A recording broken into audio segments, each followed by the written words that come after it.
Today is December 8th, and our objective for the day is understanding how you will be able to determine the central ideas of a text by analyzing gender roles and their effect on people after reading an article about them in the 1950s. So if you're in class, we're going to answer the questions in blue on the side. So just a reminder, yesterday we learned what gender roles were, and it refers to the practice of ascribing to an individual woman or man specific attributes, characteristics, or roles by reason only of her or his membership in a social group, in the social group rather, of men or women.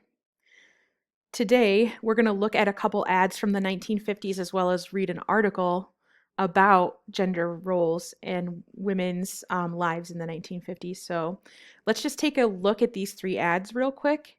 And if you're in class, in the chat, you're going to answer the questions about them. Could we have these ads in 2020? Why or why not? And what do these ads tell us about gender roles in life in the 1950s? So today I'm going to do the highlighting for us, and then you're going to do the notes on the right-hand side.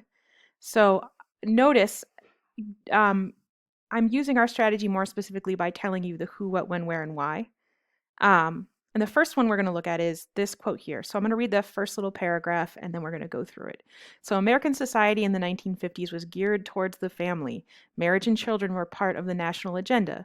And by the Cold War, was in part a cultural war with the American family at the center of the struggle. So what's going on here? So that here we're talking about the idea of what an American family is. And I know from watching cartoons and sort of seeing things from the 1950s, it meant that there was a dad who worked, a mom who stayed home, and the kids who were probably seen but not heard. All right. And so then for the next paragraph, which I'll read, and it's called Propaganda War. Embedded in the propaganda of the time was the idea that the nuclear family was what made Americans superior to the communists. American propaganda showed the horrors of communism in the lives of Russian women.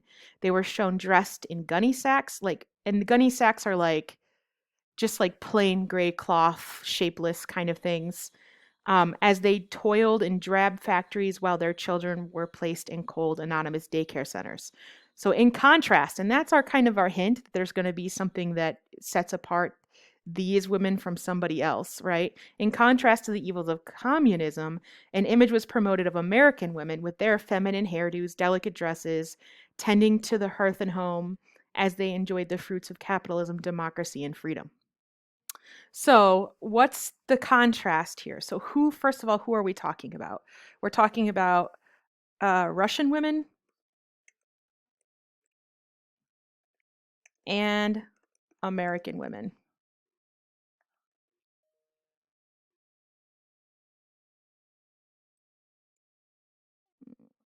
Capitalize that. All right. And so, what's the contrast?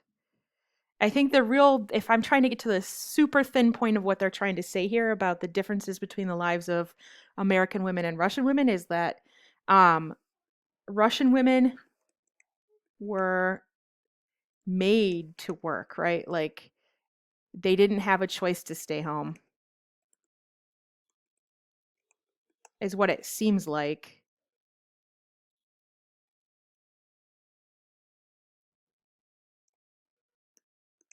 Or let's say they were expected.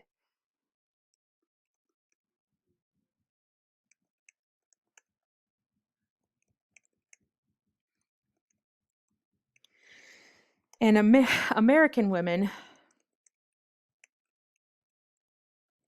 were expected home and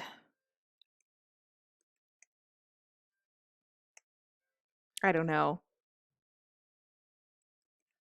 be homemakers. All right. Now, I think today we have probably a little more gimlet eye on whether which is the right answer, but like I think there's probably a good it would be a good tactic to maybe take a middle road there, like maybe some more options for people, but I think that at least gets us sort of thinking about how these gender roles are affecting people. And I think it's interesting to see how different the expectations for women are in Russia as they are to America. All right, well, I am gonna cut off here and I will see you guys in class. And if again, if you need anything, if you don't understand how to do the annotations, you need any help, contact me via Google Classroom or send me a text message. Have a great day.